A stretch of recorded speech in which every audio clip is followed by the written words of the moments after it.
embassy or embahada ng bansang Slovenia binuksan sa Pilipinas. At ito rin ang kauna-unahang embassy nila sa buong Southeast Asia. Binuksan na sa Pilipinas ang embassy ng bansang Slovenia na kauna-unahan sa buong Southeast Asian region. Sa pagbisita sa bansa ni Slovenian Deputy Prime Minister and Foreign Minister Tanja Fajon, pinangunahan niya ang pagbubukas nito noong March 11. Kasama niya si Foreign Affairs Undersecretary Maria Teresa Lazaro, as Slovenian Ambassador to the Philippines, Smiljana Nes. Umaasa si Fajon na hindi lamang pagpapalakas sa ugnayan ng dalawang bansa ang dulot nito, kundi oportunidad din sa Slovenian companies na mamuhunan sa ating bansa.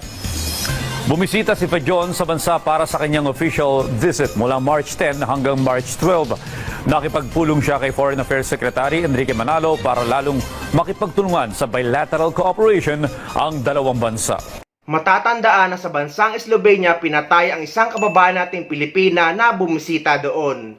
At ang suspect ay ang kanyang asawang Slovenian. Ayon naman sa ating gobyerno ay tourist visa ang hawak ng kababayan nating Pilipina na pumunta sa Slovenia. Kaya hindi na ito dumaan sa CFO para sa briefing at training para makakuha ng CFO certificate. Nauwi sa trahedya ang pagbabakasyon lang ng isang Pinay sa bansang Slovenia. Pinatay siya sa saksak at ang tinuturong suspect, asawa niyang Slovenian. Nakatutok si Mari Zumali. Nitong Disyembre, nagbakasyon ang Pilipinang si Marvil Facturan sa Bled, Slovenia. Ang tinubo ang bansa ng napangasawang Slovenian. Pero nauwi ito sa trahedya nang nitong 29 ng Disyembre natagpo ang patay sa saksak si Facturan sa kanilang pinagbabakasyonan. Ang suspect, ang sarili niyang asawang kinilalang si Mitya Kotsiancic. Mula doon sa mga report ng na nakalap ng pulis, ang narinig ay may away na dito na napunta sa pagsaksak sa biktima. Sabi ng pulis, pagpasok nila doon sa apartment, patay na yung biktima. Wala nang buhay. Nadatnan daw ng mga pulis ang suspect sa lugar at agad siyang inaresto at kasalukuyan nakakulong.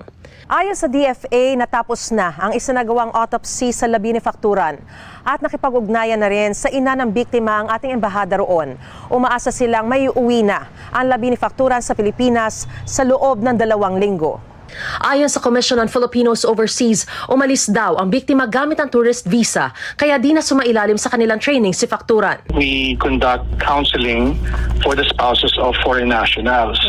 Kung saan tinitingnan namin yung background ng foreign spouse at nagbibigay kami ng certificate para makaalis sila dito. Tinitingnan namin kung may criminal record ba yung foreign national or kung may pang ibang concern that may require pa ng additional counseling ng Filipina. Unfortunately, hindi siya pumasok dun sa ruta na yun. Tiniyak ni Ambassador Evangelina Lourdes Arroyo Bernas na kanilang tututukan ng kaso. Unang-una para siguraduhin na maiuwi yung mga labi ng biktima. At pangalawa, na syempre may hustisya na mangyayari. Patuloy naming sinusubaybayan at maganda yung ugnayan namin sa pamalahan ng Slovenia. Paalala naman sa mga Pilipina, lalong-lalo na sa mga AFAM hunter, ay kilalanin niyo muna ang AFAM na karelasyon nyo bago kayo magpakasal at sumama sa bansa kung saan sila nakatira. Dahil baka hindi nyo alam ito ay kriminal sa bansa nila o kaya naman may problema sa pag-iisip.